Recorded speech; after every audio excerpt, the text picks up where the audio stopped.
This week, we reviewed a very interesting case called H.B. Fuller in Honduras, Street Children and Substance Abuse. Here is some background information about the case.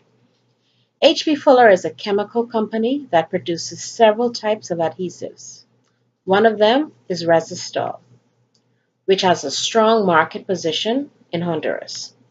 Resistol has some solvent-based adhesives that are widely used by shoe manufacturers, leather workers, carpenters, furniture makers, and small shoe repair shops.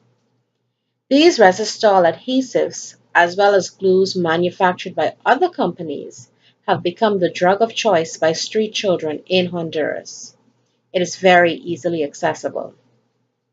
They sniff this glue so that they can get a high and, if only for a moment, escape the sad realities of their lives in this poor country. The problem has become so prolific that street children have become known as resistoleros, a term which negatively impacts the company's image. The questions now arise. How much responsibility should H.B. Fuller take for the impact of his resistol adhesives? Does the fact that Resistol is not the only brand of glue that children are sniffing change the company's social responsibility? And to what extent should the company go to ensure that its products do not harm others? According to Milton Friedman's ethical position, a company only has a responsibility to its shareholders, and the primary job of its executives is to make decisions that increase profits and work for the benefit of its shareholders, as long as it's done within the constraints of the law. To say that a company has social responsibility that extends to other persons other than the shareholders is going against the very nature of what free enterprise represents. If an executive of the company wants to support some social agenda, he needs to do this on his own time and at his own expense, certainly not as a representative of the company or by using the company's resources. Based on Milton Friedman's position, if he were the CEO of H.B. Fuller and was faced with the problem presented in the case study, he would likely take the approach that it's not really the company's problem that children are sniffing Resistol, because they're using it in a way that was not intended by the company. So if the law requires that oil of mustard be added as a deterrent to people using the glue, this is most likely the only action that the company would take. They would feel no obligation to do anything that extends beyond the law. To do otherwise would mean that the company's profits might suffer, and this would be to the detriment of their shareholders, the people who they feel that they have their only responsibility to. On the other hand, R. Edward Freeman's position regarding the management of a company is that the company is not only accountable to the shareholders or owners of the company, but to all stakeholders of the company, which includes anyone that is directly affected by the decisions of the company. A company's primary stakeholders are its shareholders, employees, customers, suppliers, and the communities in which it operates. If R. Edward Freeman's ethical position were to be applied to this case, there is no way that H.B. Fuller would be able to ignore what is going on with the Honduran children that are sniffing Resistol and experiencing negative effects because of it, even though it's not the only brand of glue that children are sniffing. Obviously, H.B. Fuller is a company that is managing for stakeholders.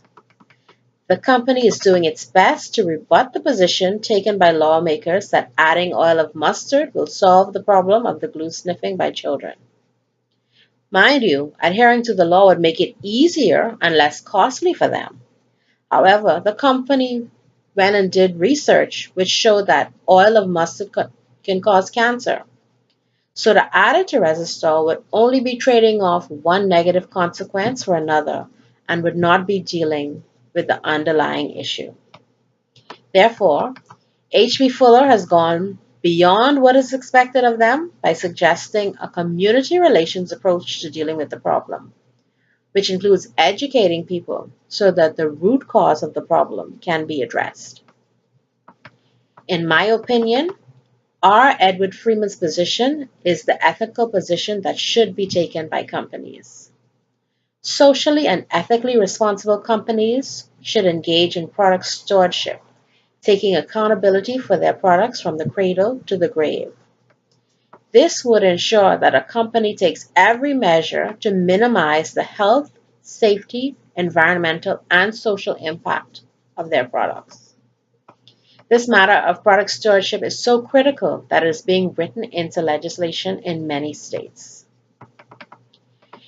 Even if H.B. Fuller only intended for resistol to be used in a particular manner, which is as an adhesive, but they find out that it is being misused on a widespread basis, it should be of great concern to them and should move them to action.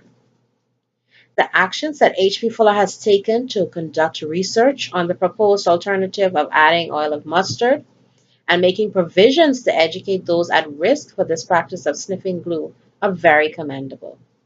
However, if these measures alone do not work, the company should go even further to ensure that its product causes no harm to others, even if it means altering the design of the product. While I am not in agreement with Milton Friedman's position, I do not want to minimize, however, the fact that a company's profitability is important. It is important to all stakeholders, the owners or the financiers, the employees, the customers, the suppliers, and the community. The livelihood of each of these stakeholders is in some way impacted by the success or failure of the company.